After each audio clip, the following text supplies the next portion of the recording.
감사합니다. 오늘 이 시간에 함께 공부하게 될 철로육종과 더불어 묵상할 말씀 이사야 41장 10절 말씀입니다. 이사야 41장 10절 말씀, 우리가 암송하고 있는 구절 중에 또 한 구절입니다. 새기고 또 묵상해서 우리 모두에게 힘이 되는 귀한 말씀 되면 좋겠는데요. 41장 10절, 구약성경 1016쪽에 있는 말씀입니다. 오늘 기회를 통해 더 암송하면 좋겠습니다. 이사야 41장 10절 찾은 줄 알고 다 같이 함께 봉독하시겠습니다. 다 같이 시작. 두려워하지 말라, 내가 너와 함께 함이라. 놀라지 말라, 나는 내 하나님이 됨이라. 내가 너를 굳세게 하리라. 참으로 너를 도와주리라. 참으로 나의 의로운 오른손으로 너를 붙들리라. 아멘. 오늘 이 말씀을 친히 우리 하나님께서 바로 나에게 주시는 말씀으로 생각하면서 믿음을 갖고 다시 한번 이 구절을 봉독하도록 하겠습니다. 다 같이 시작. 두려워하지 말라, 내가 너와 함께 함이라. 놀라지 말라, 나는 내 하나님이 됨이라. 내가 너를 굳세게 하리라. 참으로 너를 도와주리라. 참으로 나의 의로운 오른손으로 너를 붙들리라. 아멘. 오늘 여기 기록되어 있는 여기 말씀을 우리 심령 속에 새기면서 주님의 음성, 살아계신 주님의 음성으로 참 듣고 일어서시는 저와 여러분 되시기를 주님의 이름으로 기원합니다. 오늘 기록되어 있는 하나님의 말씀 창세기 1장부터 요한계시록 28장 마지막까지 22장 마지막까지의 그 모든 그 내용들이 그저 인쇄되어 있는 기록이 아니고 바로 나를 향하신 하나님의 말씀이구나. 나에게 교훈하시기 위해서, 나를 격려하기 위하여, 나로 말미암아 깨있도록 하기 위하여, 나로 말미암아 소망을 가지도록 하기 위하여 주시는 구구절절한 하나님의 말씀이요, 연애 편지라고 들을 수 있는 사람들이 크리스찬들입니다. 이런 사람들이 바로 이 옛 언약인 구약과 새 언약인 이 신약, 이로 말미암아 하나님과 언약을 맺고 살아가는 자들이라고 하는 거죠. 이 언약을 하나님과 더불어서 감히 누가요? 하나님과 어떻게 언약을 맺으며 살아갈 수 있어요? 박근혜하고 언약 맺은 사람 여기 있습니까? 박근혜 대통령하고는 언약 안 맺어도 그게 뭔데까지 그거 정도라고 할 수 있는 것은 박근혜 대통령보다 더 위대한, 2년 지나면 박근혜는 대통령도 아니잖아요. 근데 영원토록 대통령이 되시는, 영원토록 왕이 되시고 영원토록 주가 되시는 그분과 더불어 영원토록 깨어지지 않는 그 언약을 맺고 살아간다고 생각을 한번 해보세요.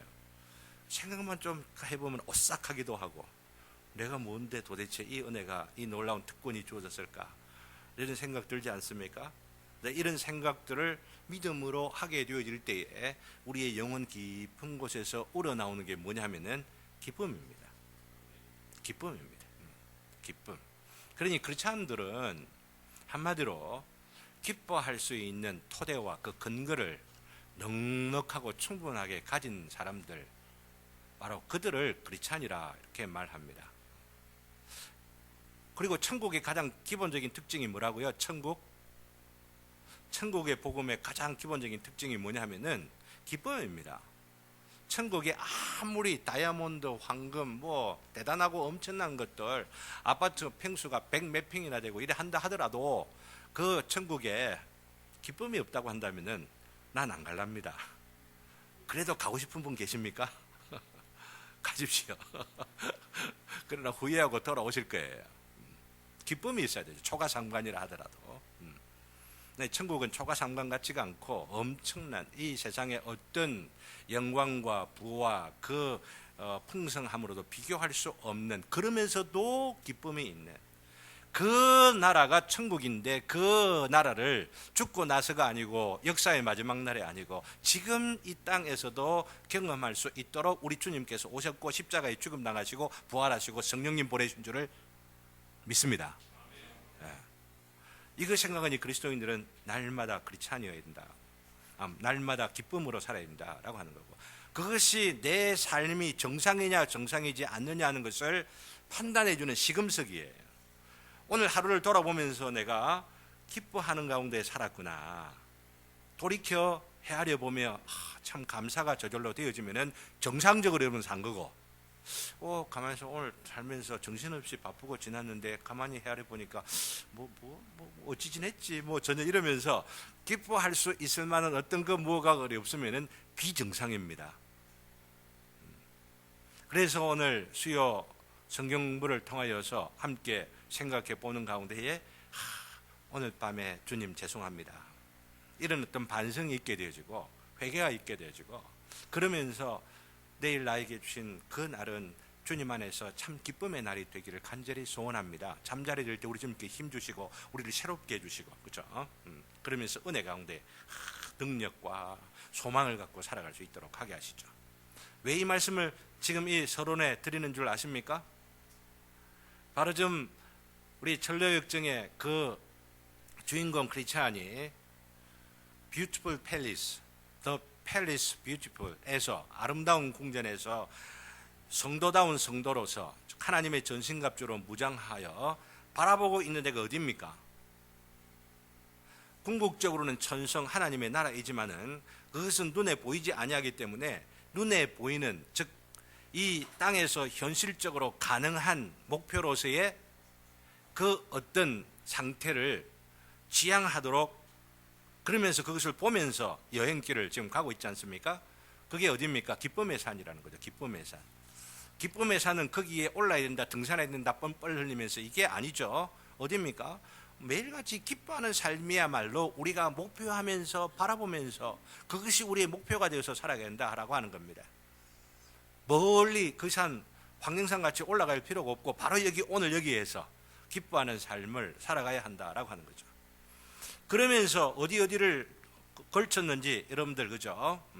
거친 바로 그것들, 겸손의 골짜기, 사망의 음침한 골짜기, 그리고 허영의 도시, 그리고 편안의 평원, 유쾌한 강가, 그리고 곁길 초장, 이렇게 들어서는 지난주까지 공부 과정들을 통하여서 이 기쁨들을 얻지 못하도록 방해하는 것들이 무엇이냐, 이걸 보여주기 위한 것이죠. 그죠? 그리고 이런 것들을 처리함으로 인하여서 어떤 상태가 되어진다고요? 기쁨의 상태가 되어지는 것. 기쁨의 삶을 살아가는 바로 그리스도인들의 가장 정상적인 바로 그런 삶의 어떤 모습을 지금 소망하면서 살아가는 바로 크리스찬의 모습, 바로 저와 여러분들의 모습을 그려놓고 있는 것입니다.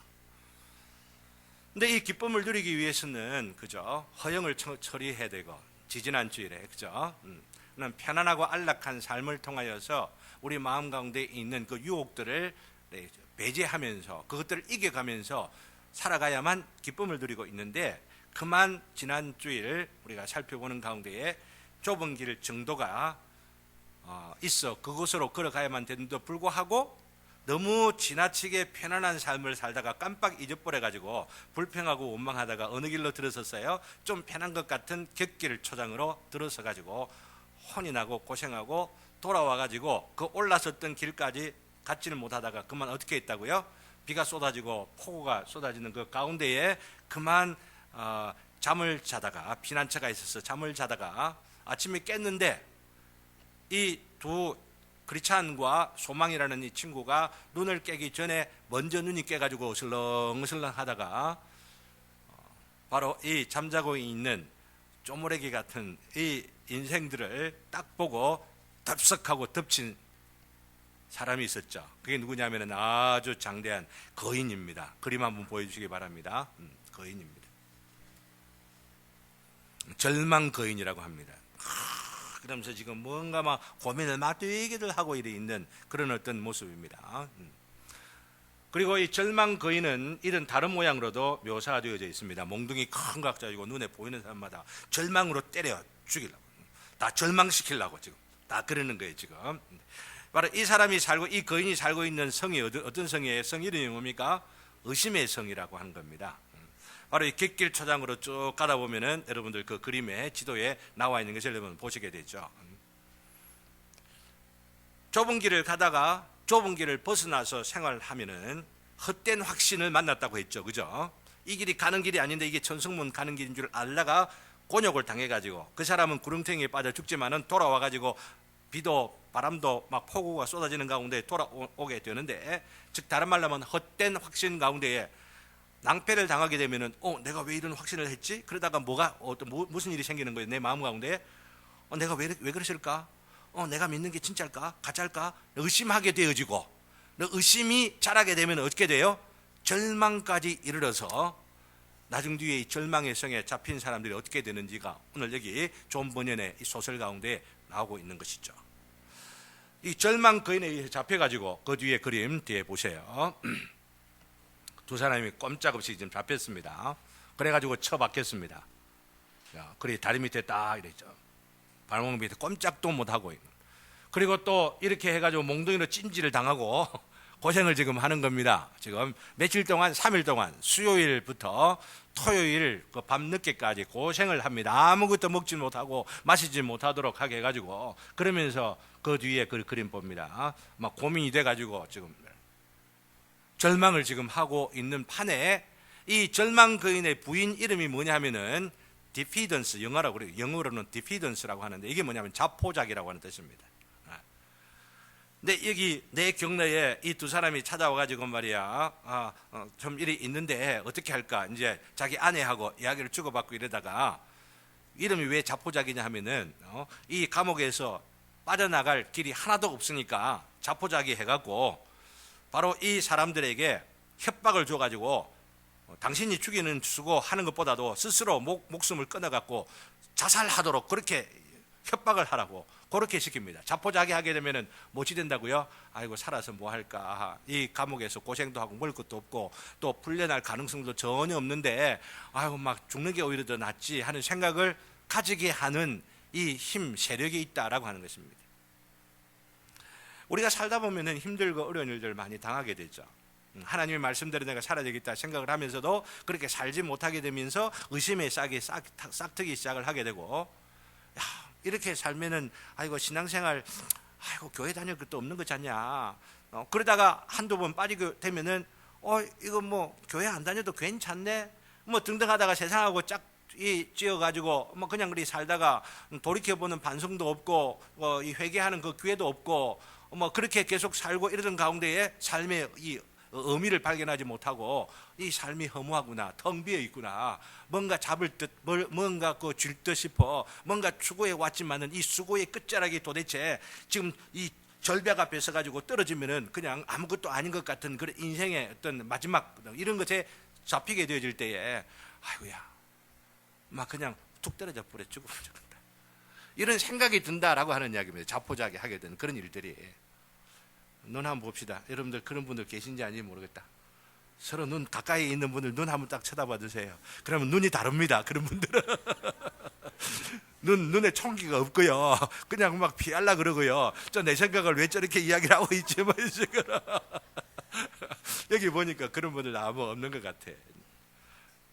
그래도 조금 뭔가 근심이 되고 염려가 되는 바가 있어서 그런 쪽으로 잘할 것 같은 그 무언가를 쥐고 있다고 한다면은 오늘 이 말씀, 오늘 같이 이 공부를 하는 것 가운데에 이것 아니구나 라고 하는, 그리고 바로 이러한 상태, 절망으로 떨어져가는 자포자기의 어떤 상태나 절망으로 떨어져가는 바로 이런 상태에서 어떻게 회복되어지는가, 이런 것들을 우리가 함께 배우고 마음의 새로운 마음을 가질 수 있기를 주님의 이름으로 기원합니다. 예.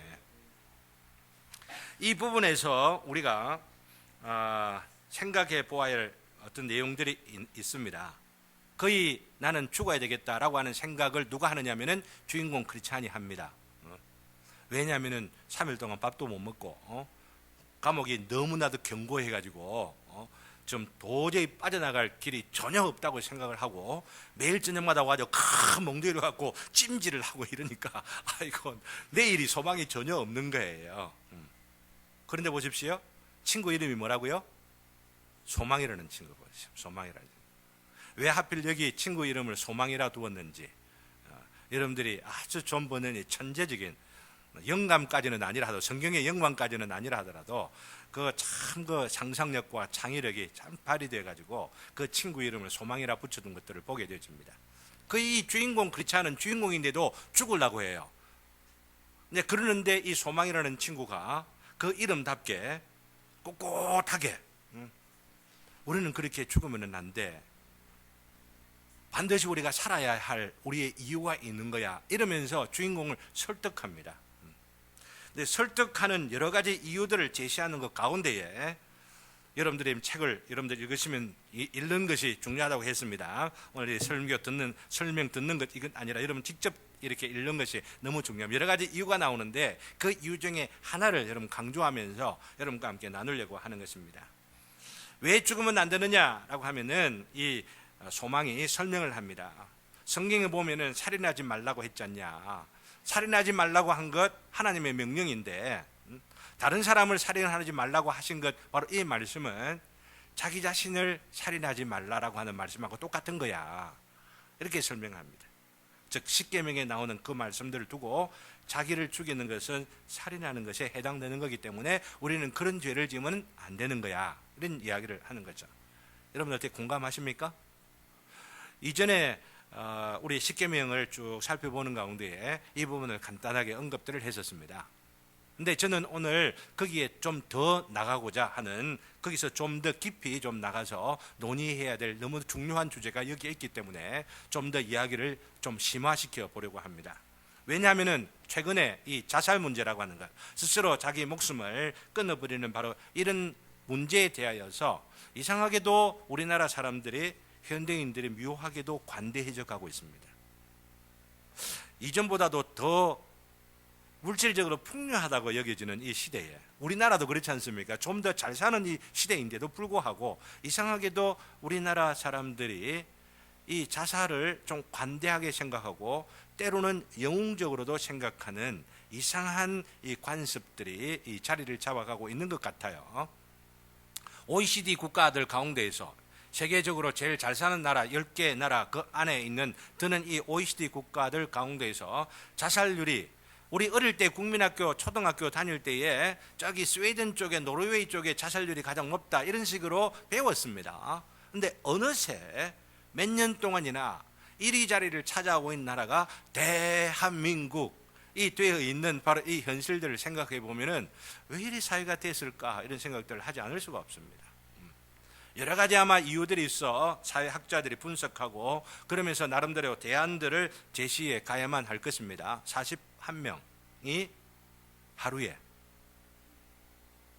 그러면 하루에 24시간이니까 1시간에 몇 명? 한 2명 정도가, 우리가 예배 드리는 바로 이 시간에 2사람이 자기 목숨을 스스로 끊는 일들이 바로 대한민국에서 벌어지고 있다라고 하는 이야기입니다.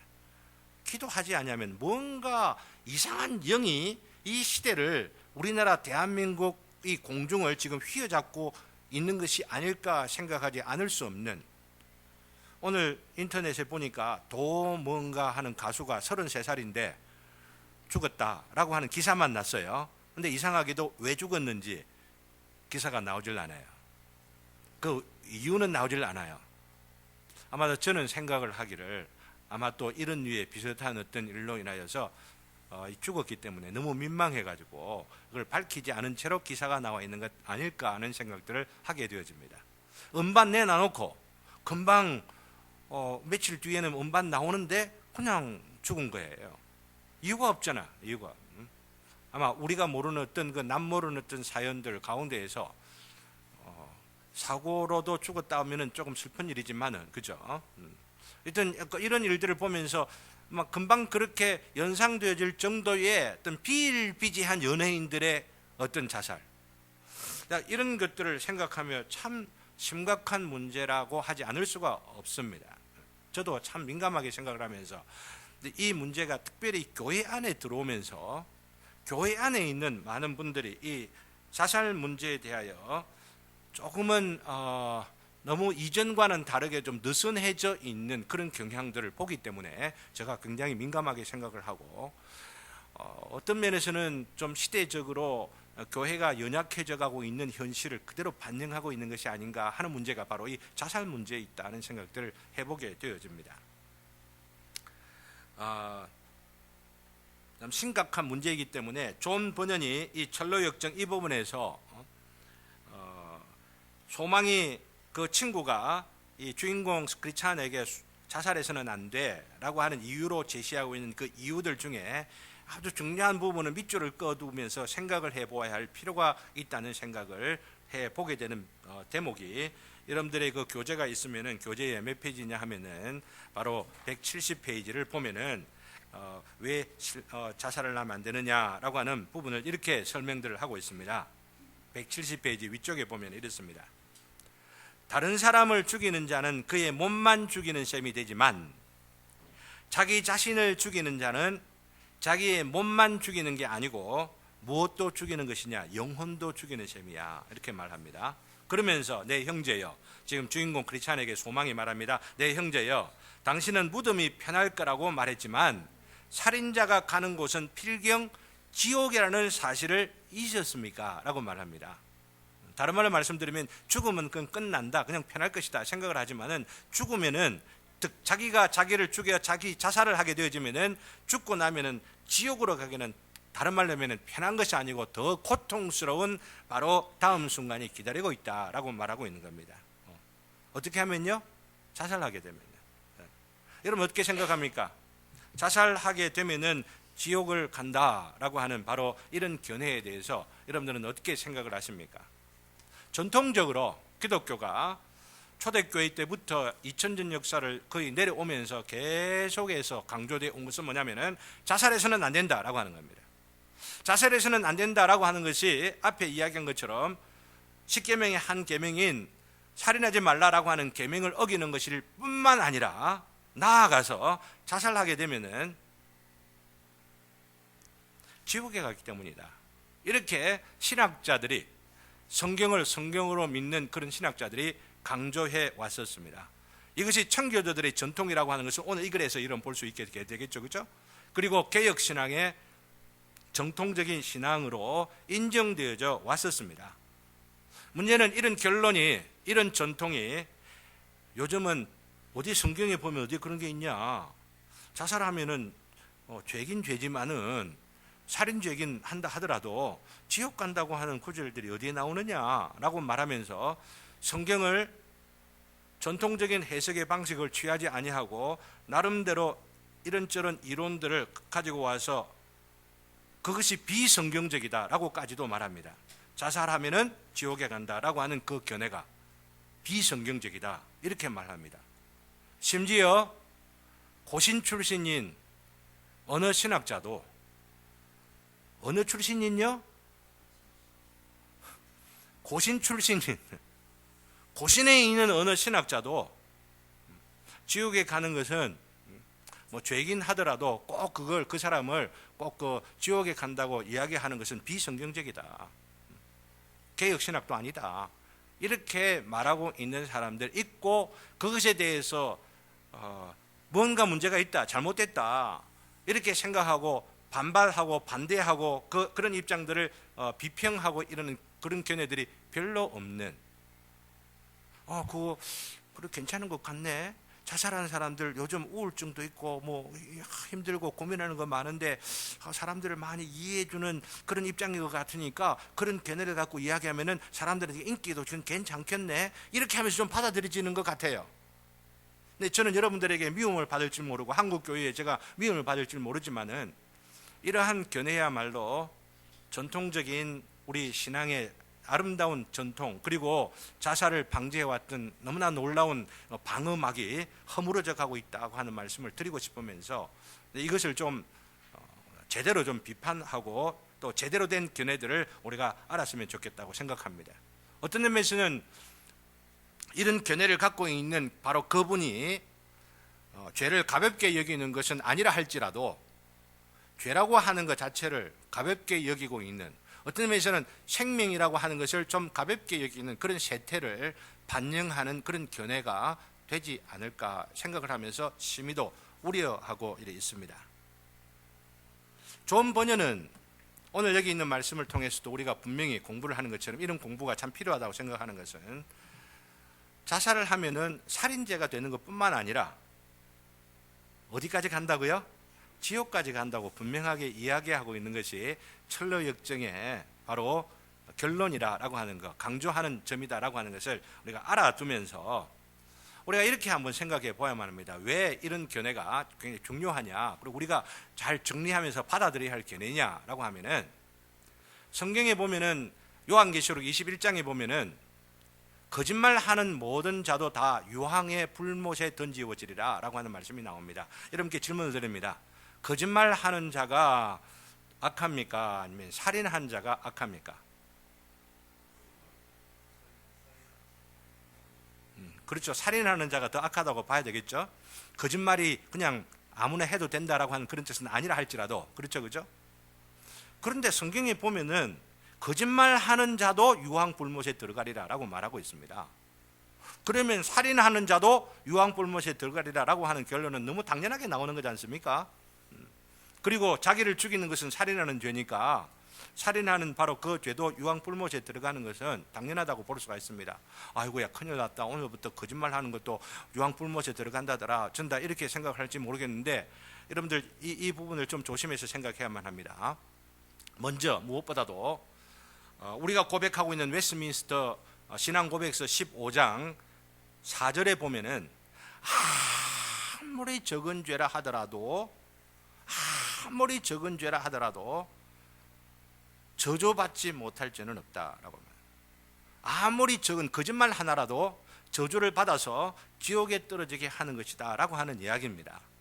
네, 요한계시록 21장 이게 8절에 나오는, 여기에 나오는 거짓말하는 모든 자라고 말할 때에 이 거짓말은 우리가 거듭나고 나서 참으로 이 거짓말하는 것이 잘못됐고 이 본성이 너무너무 거짓된 것인 줄을 알고 하나님 앞에 참회하고 거듭난 자로서 우리가 거짓말을 할 수도 있단 말이죠. 남은 죄가 있으니까. 아시겠어요?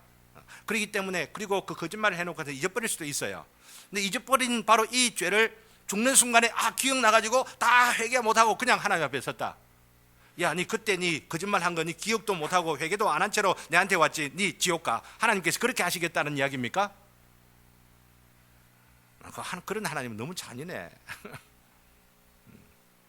근데 여기 요한계시록 21장 8절에 나오는 거짓말하는 모든 자라고 하는 이야기는 거짓말 하나하나 그 행위를 두고 말하는 것이 아니고 우리 안에 있는 거짓말하는 본성, 우리 안에 있는 거짓말하고 싶어하는 이 죄성 자체가 철저하게 뒤집혀져서 참회하고 이것이 회개되어져서 결정적으로 우리 자신 안에 변화가 되어지지 않은 채로 살아가는 바로 그런 사람들, 바로 이런 사람들을 거짓말하는 모든 자라고 하는 것입니다. 다른 말로 이야기하면은 거듭나지 못한 자는 어디로 간다?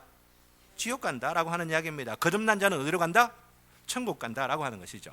이 거듭나고 참된 이 참회, 이게 굉장히 중요하다는 거죠. 그리고 이렇게 거듭나는 바로 이 일을 통하여서 우리의 거짓말을 좋아하고 그러면 거짓말을 사랑하고 이것 가지고 전혀 양심에 가책도 없이 이익을 얻어 다른 사람들 뒤통수를 치고 이렇게들 하면서 살아가려고 하는 그것이 그 사람의 삶의 기본적인 특성이 되어지는 것처럼 전혀 그 안에 있는 인간적인 본성과 인간적인 욕망, 욕구가 처리되지 않은 채로 살아가고 있는 그런 사람들, 거짓말로 그냥 장식되어져 있는 그런 사람은 다 유황불물에 떨어진다라고 하는 이야기죠.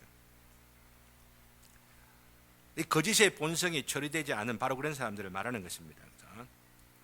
이렇게 말하는 것이 거짓말하는 자도 지옥불에 떨어진다, 유황불못에 떨어진다, 이렇게 말하고 있는 것이죠. 이게 성경이에요.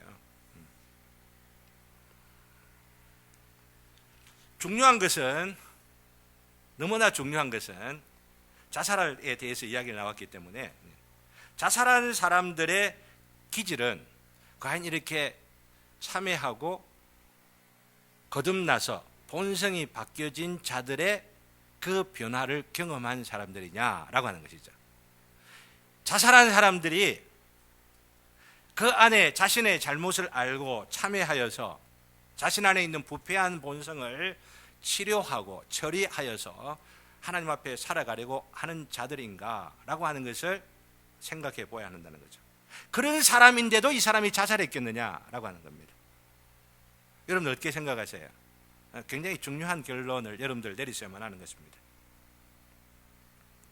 회심한 자라고 한다면은, 중생한 사람이라고 한다면은 아무리 그 안에 연약함이 있어도, 그리고 남은 죄가 있어도 남은 죄로 인하여서 죄가 왕노릇하지 못하게 되고, 왜? 왕노릇하는 이 사탄은 쫓겨났기 때문에.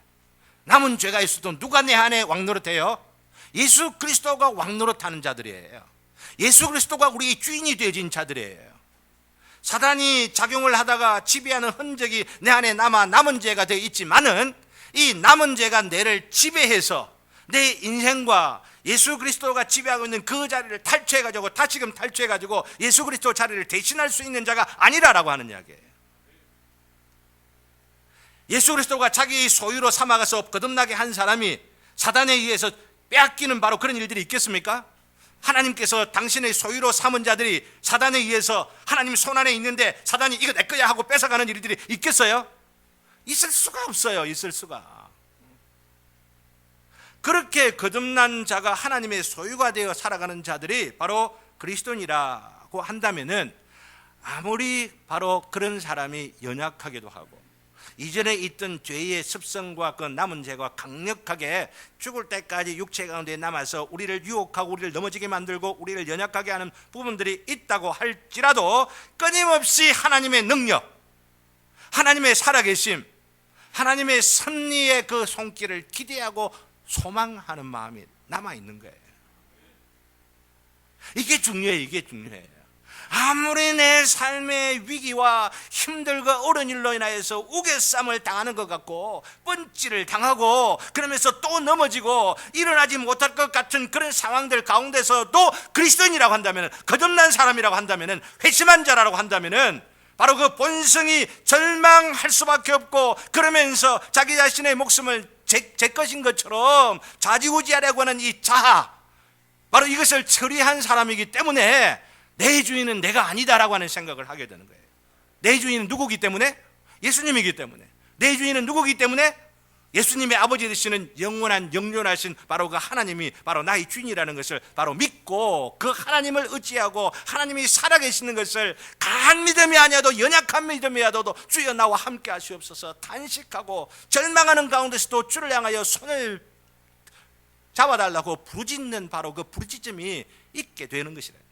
이게 구원받은 자의 특징이에요. 이게 이 구원을 위하여 회심한 자들의 가장 기본적인 바로 본능이라고 할 수가 있는 겁니다. 이 본능, 새로운 본능이 우리 가운데 들어와서 힘들고 어려운 상황에도 주를 바라보고 주님을 찾고 주님을 갈망하는 바로 이런 것들이 있기 때문에, 베드로 후서에서 베드로 사도는 1장 3절에 그의 신기한 능력으로 우리 안에 생명과 경건에 속한 모든 것을 주셨다라고 합니다. 우리 안에 새로운 본성을 주셨다라고 하는 겁니다. 이전에는 없었던 그런 능력을 주셨다라고 하는 것입니다. 참으로 거듭난 자에게는 이 세상 사람들이 경험하지 못하는 하나님의 그 능력의 그 근원이 우리 가운데 있기 때문에, 그 능력의 근원이 작용하여서 결코 자기 목숨을, 자기 영혼을 사단에게 갖다 바치는 식으로 알아서 하십시오 라고 하는 식으로, 죽으면 그냥 편하지 뭐 이런 생각으로 운명에 맡기고 그런지 아닌지 모르는 어떤 그 미지의 어떤 세계 가운데에 그냥 뛰어내리는 바로 그런 일들은 하지 않는다라고 하는 것입니다.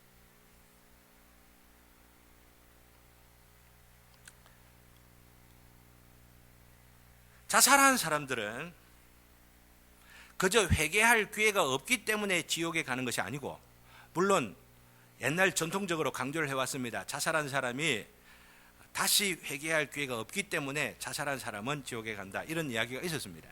그러나 제가 말씀드리고 강조드리고 싶은 것은, 그저 단순하게 회개할 기회가 없기 때문에 그냥 지옥에 간다 이렇게만 말하는 것은 너무 좀 약한 것 같아요. 왜냐하면 하나님께서 아까 이야기한 것처럼 거짓말 몇 개 그냥 잊어버리고 회개 안 했다고 그거 지옥으로 보낸다고 이야기를 하면 그것 정말 하나님 너무 잔인하다고 볼 수 있겠기 때문에, 우리의 믿는 믿음이 무엇으로 말미암아 구원을 얻는 거예요? 믿음으로 구원 얻는 것이지, 회개했느냐 안 했느냐는 행위를 갖고 우리가 구원 얻는 것이 아니기 때문에, 회개를 했느냐 안 했느냐 이것이 근거가 되어 지옥 가고 지옥 안 가고 이렇게 이야기할 수는 없다는 이야기입니다.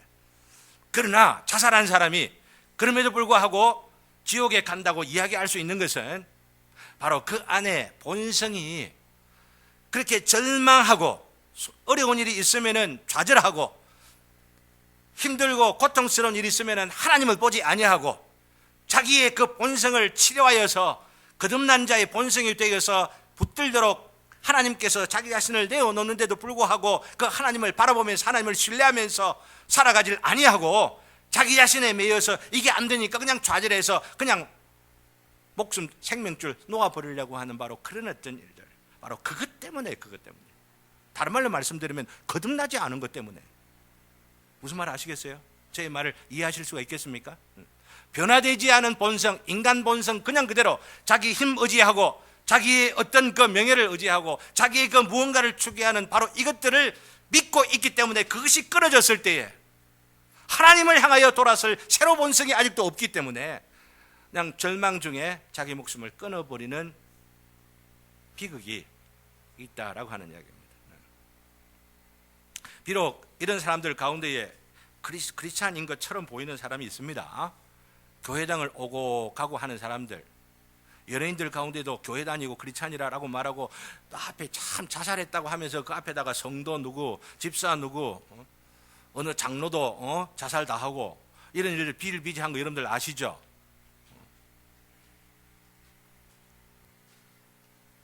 그렇게 했다 하더라도 거듭나지 않을 수 있다는 건 여러분 아셔야만 합니다. 그 본성이 하나님 앞에 정욕대로 살아가는, 자기 중심으로 살아가는 그 본성이 처리되지 않은 사람들이 있을 수 있다고 하는 거죠. 바로 이렇게 처리되지 않은 채로 살다가 삶의 위기와 고통과 힘든 일을 당했을 때에 자기 기분대로, 자기의 생각대로 자기 목숨을 자기가 처리해버리는 것이죠. 그렇게 자살을 하는 것이라고 하는 이야기입니다. 진정으로 결론을 내리면서 정리를 했으면 하는 것은, 진정으로 변화된 사람들은 자살하지 않습니다. 다시 한 번 더 말씀드립니다. 귀에 딱지라도 좀 앉았으면 좋겠습니다. 진정으로 변화된 자들은 자살하지 않습니다. 우리 천국 제자교회 성도들 가운데 뭐 어쩌는 일이 있었다라고 하면 제가 하나님 앞에 뭐 어떤 책망을 받을까, 그런 생각, 두려운 생각 때문에 이걸 또 강조하고 또 강조하고 싶은 것입니다. 자신의 생명의 주인이 자기 자신이 아니고 하나님이신 것을 믿기 때문에 아무리 힘들고 고통스럽고 지옥의 불길이 여기 앞에 있었더니 스스로 자기 목숨 자기가 안 끊는다라고 하는 이야기예요. 이 상황 가운데서도 하나님이 계시는 줄 알기 때문에, 지옥의 불길 가운데라도 주님이 계시면 바로 이것이 천국이요, 이 믿음을 가진다고 하는 것입니다. 이런 믿음을 저와 더불어 함께 가질 수 있는 저와 여러분 모두 되시기를 주님의 이름으로 기원합니다. 끝까지 소망을 갖게 되고 또 그렇게 하시는 것이 전통적인 개혁교회의 견인교리입니다. 하나님께서 우리 마음 가운데 그런 믿음을 갖고 끝까지 하나님을 붙들을 수 있도록 하나님께서 붙들어 주신다라고 하는 것이 견인교리예요. 그런데 이상하게도 이 견인교리가 자살해도 그 사람은 지옥에 안 가고 천국에 보존시켜준다, 그런 의미로서 견인교리가 타락하고 있다라고 하는 거예요. 로마서 8장 31절 맨 마지막에 사망도 하나님의 사랑에서 끊을 수 없느니라, 여기에다가 이상하게도 전통적으로는 사망의 위기와 고통과 힘든 그 환난 가운데서도 하나님은 까지 우리를 지켜주셔서 우리 생명을 보존해 주시고 우리 믿음을 보존해 주시고 그러면서 영원에까지 이르게 하신다, 그런 의미로 이전에 해석해 왔는데, 사망 가운데서도 하나님 사랑 끝이 아니에요. 자기 목숨 자기가 죽여도 하나님은 그래도 그 사람 사랑한다, 이런 식으로 성경을 해석해 가고 있다는 이야기입니다. 얼마나 잘못된 해석인지, 이런 해석이 교회 안에 파고들어오고 있다고 하는가 주의해서 정신을 바짝 차리셔야 한다라고 하는 말씀을 드리고 싶은 거예요. 신학이, 교리가 변질되어 가고 있는 거죠. 자, 그러면 이제 결론으로 내려야 되지 않겠습니까? 이제는 so what? 우리가 어쩌란 이야기냐라고 하는 것 아니에요. 우리들이 절망적이고 참으로 답답한 이런 상황에 있을 때 우리가 어떻게 그것에서 벗어날 수 있는가라고 하는 거죠. 첫 번째, 친구 잘 만나야 된다. 어떤 친구? 소망이 있는 친구, 그죠? 소망을 가져야 된다, 이런 이야기를 할 수 있습니다. 사실 친구들 잘 만나야 됩니다. 건강하고 건전하고 참된 신앙 가지고 있고, 그러면서 어떤 위기, 이 힘든 일들 가운데서도 꿋꿋하게 인내하면서 하나님을 붙잡고 있는 그런 사람들을 보고 해야지. 막 이랬다 저랬다 막 깝죽대면서 뭔가 하는 것 같고 뭔가 막 그냥 꾀를 부리고 막 대반작을 하면서 어떨 때는 막 잘 믿는 것 같지만 어떨 때는 막 그냥 저 나락에 떨어졌다가 막 그냥 믿을 수 없는 신앙의 양태, 생활의 양태를 보이는 건데, 어떤 때는 와가지고 너무 막 그냥 하늘 천국 다 차지한 것처럼 막 이야기를 하고, 어떨 때는 막 그냥 지옥의 막 근심을 모두 다 자기가 지고 있는 것처럼 이 안정되어 있지 않는 인격, 삶의 스타일들을 보여주는 분들 조심하셔야만 합니다. 신실한 것, 하나님이 신실하시기 때문에 우리도 또한 신실한 성품들을 가져야 돼요. 날씨가 추울 때도 아멘, 날씨가 더울 때도 아멘. 어떤 어려운 형편들 가운데서도 꿋꿋하게 인내하면서 하나님께서 역사하실 때가 있을 거야. 지금 지옥의 환란 같은 이 때를 통하여서 하나님께서 이루어 가시는 기가 막힌 상급이 있을 거야.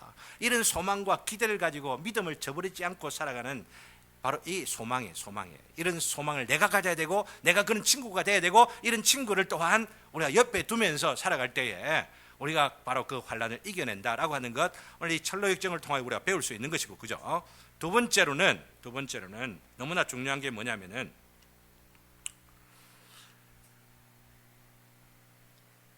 토요일이 돼가지고 이제 지금 소설 속으로 다시 들어갑니다. 수요일부터 토요일 저녁까지라고 했죠, 그죠? 네, 토요일이 돼가지고 밤새도록 기도합니다. 밤새도록. 그래가지고 일요일 아침이 딱 됐는데 밤새도록 기도를 하면서 이 절망적인 상황에서 내가 어떻게 살고 가슴을 치면서 하나님 앞에 몸부림치며 기도했을 것입니다. 그런데 일요일 딱 아침에 머릿속에 딱 스쳐 지나가는 생각이 있는 겁니다. 내가 왜 이것도 생각 못했지? 뭘 생각했는 줄 아십니까? 내 가슴속에 열쇠가 하나 있잖아. 그러면서 열쇠를 하나 꺼냅니다. 그 열쇠가 뭔 줄 아세요? 언약의 열쇠라고 하는 겁니다. 언약의 열쇠. 왜 수요일부터 토요일까지 생각 안 나다가 왜 하필 이날이면은 바로 이 언약의 열쇠가 가슴속에 있는 것이 생각난 줄 아십니까? 일요일이 무슨 날이라고요? 주일이고, 주일은 무슨 날이라고요? 언약의 날이기 때문입니다.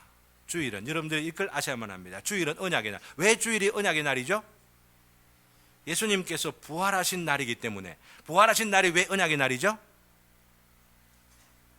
언약은 곧 부활하셨다라고 하는 이야기는 곧 구약의 그 수많은 선지자들의 전통과 그 앞에 있는 성경의 기록들을 통하여 앞으로 메시아가 올 것인데, 메시아가 오셔서 모든 문제를 해결하실 터인데, 인류의 가장 근원적으로 해결할 수 없는 이 죽음의 문제를 해결하실 분이 오실 터인데, 그분이 오셔서 십자가에 죽임당하시고 다시 살아날 거야 라고 하는 것을 예언했을 뿐만 아니라 그것을 실제로 보여주신 날이 무슨 날이에요? 부활의 날, 주일이란 말이죠. 주일. 네, 주일만 되면은 항상 부활을 생각해야만 하고, 부활은 곧 주님께서 그 언약을 신실하게 지킨 것에 그 확증이 되는 날이라, 이것을 우리가 생각하면서 주일을 우리가 생각해야 되는 거죠. 그렇기 때문에 주일이 우리 교회 설립일보다 더 중요합니다. 광복절보다 더 중요합니다. 어떤 무슨 잔치, 대단한 어떤 그런 잔치보다도 더 중요한 날이 어느 날이냐? 성탄절보다 더 중요합니다. 이거 여러분들 아셔야만 해요. 이걸 지금 강조하는 거예요. 존 버년이. 무슨 말 아시겠어요? 청교도들이 언약의 날로서 이 안식일을 굉장히 중요했거든요. 그러니 다른 나라 깜빡 까먹었다 하더라도 주일만 되면은 뭘 기억해야 된다고요? 언약을 기억해야 된다는 거예요. 언약을 기억하고, 언약의 하나님 앞에서 내가 언약을 맺은 것을 기억하고, 어떻게 맺었죠? 내 혼자 하나님과 언약 맺을 수가 있습니까? 나는 미물 같은 인생인데 하나님과 이 만왕의 왕 만주의 주가 되시고 거룩 영광의 주 그분과 더불어 내가 언약을 맺을 수가 있습니까? 누가 계셔야 언약을 맺을 수 있는 거예요? 예수님이 계셔야 되죠. 그러니 예수님이 어떤 분이에요? 언약의 중보가 되시는 분이죠. 예수님만 계시면 되는 겁니까? 예수님의 언약 중보 대신 바로 그것을 나로 말미암아 나에게 하신 언약이고 나에게 주신 말씀인 것을 깨닫도록 하게 하시는 이가 누구예요? 성령님이잖아요. 성령님. 그러니 언약의 영이 언약의 성령이라 하시는, 약속의 성령이라 하는 것이 바로 이 대목에서 여러분들이 제대로 이해되어야 한다고 하는 겁니다. 그러므로 우리가 이 언약을 기억하며 생각하고 하나님과 그 맺은 그 언약을 다시 한번 환기시켜보고 힘을 얻고 하나님과 관계하고 하나님과 언약을 맺고 소망 가운데 살아가는 것을 알지 못하는 이 시대 가운데에 부름을 받아가지고 언약으로 재충전이 되어지고 찬송하면서 언약의 말씀을 듣고 찬송을 부르는 가운데도 새 힘을 얻어가지고 언약을 맺은 자로서 이 세상 가운데 살아가야 할 사명을 발견하면서 헤어지는 것이 주일날 모임이라고 하는 겁니다. 예배가 바로 언약을 맺는 거예요. 예배가, 우리 교회 예배가 하나님께 드리는 것, 하나님께 받는 것, 드리는 것, 받는 것, 드리는 것, 받는 것, 이걸 통해서 주님과 교제하는 거 아닙니까? 교제. 이렇게 교제하는 것의 핵심이 뭐냐면은 언약을 새롭게 하는 바로 이 예식입니다. 그렇기 때문에 성찬을 하는 거죠. 성찬이 뭐기 때문에? 언약의 표이기 때문에. 그래서 이 성찬을 통하여 우리 예배가 절정에 이르게 되고 그러면서 마치게 되는 겁니다. 언약 하나님과 맺은 것 다시 한번 확인하고 이 언약 안에서 내가 살아가기를 다짐하면서 우리가 헤어집니다 라고 하는 그런 결심이 예배 가운데 나타나고 있는 것이죠. 성경의 핵심이 언약이라고 하는 거, 그죠? 앞에서도 얼핏 말씀드렸습니다. 이 구약과 신약 말씀드렸습니다. 언약의 하나님, 언약의 하나님. 이 언약의 하나님을 우리가 모시고 묵상하면서 하나님께서 우리와 더불어 맺은 언약을 기억하면서 하나님 앞에 내가 어떻게 살아야 할지, 어떤 은혜 가운데 살아야 할지를 다시 한번 환기시키고 기억하며 힘을 얻는 바로 이것이라고 했죠. 그런 면에서 여기 나오는 성경 구절 모두가 다 언약의 말씀이에요. 맨 초두에 말씀드린 것처럼 이 구절 한 구절 한 구절마다 주님께서 나에게 주시는 연애 편지요. 이 구절 하나하나들마다 나를 향하여 주시는 너무나도 존귀하신 위로의 말씀이요, 경고의 말씀이요, 소망의 말씀이요. 바로 이 구절을 묵상하면서 주님의 음성이 그렇게 들려지는 자들이 복이 있는 자인데, 오늘은 마지막 한 구절만 딱, 지금 그 많은 구절들 가운데 한 구절만 딱 말씀드리려고 하는 겁니다. 그게 뭐냐면 바로 앞에 읽었던 말씀입니다. 이사야 41장 10절 말씀입니다. 꼭 기억했으면 참 좋겠어요. 지난주에 우리 예배를 드리는 가운데에 사도 요한이 우리를 대표해서, 우리도 그렇게 올라간다고 했습니다. 예배 드릴 때는 어떻게 해요? 하나님께서 우리에게 내려오시는 것보다도 우리가 더 올라가는 거라고 말씀드렸죠. 우리가 올라가게 되면 무엇을 봅니까? 먼저 보좌를 보게 되죠. 보좌 색깔이 뭐예요? 녹보석이면 녹보석 보좌입니다. 녹보석 이 보좌에 무엇이 뚫려져 있어요? 무지개가, 7색깔 무지개가 쳐져 있죠. 그 보좌 가운데 계신 분은 백옥과 홍보석 같더라 라고 했죠. 이 무지개가 뭘 말한다고 했습니까? 언약을 말한다고 했죠. 하나님의 통치, 그 통치의 결과는 녹색, 바로 평화. 이 평화를 이루어 가시는 하나님의 그 통치의 그 원칙이 언약의 기초에서 언약한 자들에게 복을 주시기 위하여, 언약을 맺은 자에게 평화를 주시기 위하여서, 언약을 맺고 살아가는 자들에게 참된 인생의 보람과 즐거움과 기쁨과 그 극락들, 약속되어 있는 모든 것들을 주시기 위하여 하나님께서 언약을 중심해서, 언약을 기초로 해서 이 세상을 경영해 가신다는 것을 이 보좌를 보이면 우리에게 확신시켜 주는 거거든요. 우리에게 그런 예배가 있기를 바라는 겁니다. 그리고 그런 확신을 갖고 살아가는 자들은 오늘도 주시는 이 말씀이 바로 나와 더불어 언약을 맺으셔서 나에게 주시는 말씀이구나, 이것을 확신하면서 들을 수가 있는 것입니다. 바로 그 말씀이 어떤 말씀입니까? 바로 이 말씀이죠. 그죠? 두려워하지 말라. 두려워하지 말라. 두려워하지 말아라. 지혜야, 두려워하지 말아라. 하나님께서 그런 말씀 주신다는 말이에요. 태연이, 염려하지 말아라. 내가 너의 하나님이 됨이니라. 내가 너를 굳세게 하리라. 참으로 너를 도와주리라. 참으로 나의 의로운 오른손으로 너를 붙들리라. 하나님께서 나를 향하여서 약속의 말씀, 성령으로 들려주시는 이 음성을 오늘도 들으면서 일어나. 그러므로 인하여 내가 흔들리지 아니하리라. 내가 이 죄악의 그 물길 가운데에 넘실대는 이 파도 가운데 내가 물들지 아니하리라. 오직 주님만을 바라보고 좌로나 우로나 치우치지 않고 좁은 문으로, 좁은 길로 영원한 주님의 그 나라에 이를 때까지 나는 달려가리라. 이런 결심들을 매일같이 하면서, 그죠? 주일마다 하면서, 모일 때마다 하면서 힘을 내어서 주님 안에 소망을 두고 살아가시는 저와 여러분 되시기를 주님의 이름으로 기원합니다. 그럴 때에 기쁨의 산이 바로 우리 눈앞에 펼쳐져 있는, 너무나도 복된 모습을 우리가 경험하게 될 것이라 생각합니다. 이 기쁨의 산에 대해서는 다음 주일 묵상을 하고 이제 철로역정 이번 시리즈 딱 마치게 됩니다. 10번째 마치게 되는 것 여러분 아시고 그 뒤에 있는 것들을 위해서도 계속 기도해 주시기를 바랍니다. 잠시 기도하고 마치도록 하겠습니다. 어떤 절망적인 상황에서도 의심하지 말고 하나님의 언약의 말씀을 붙잡고 소망 중에 든든히 서서 승리하는 우리들 되게 하여 주시옵소서. 여름 수련회와 대마도 선교 정탐을 위하여 또 무더운 날씨 중에도 연약하지 않게 하시고 가정과 직장 기업들이 또 건강하고 또 성숙한 열매를 맺혀지는 이 무더위가 되게 하여 주시옵소서. 교회를 위하여 잠시 또 자신을 위하여 잠시 기도하고 마치도록 하겠습니다. 다 같이 기도하겠습니다.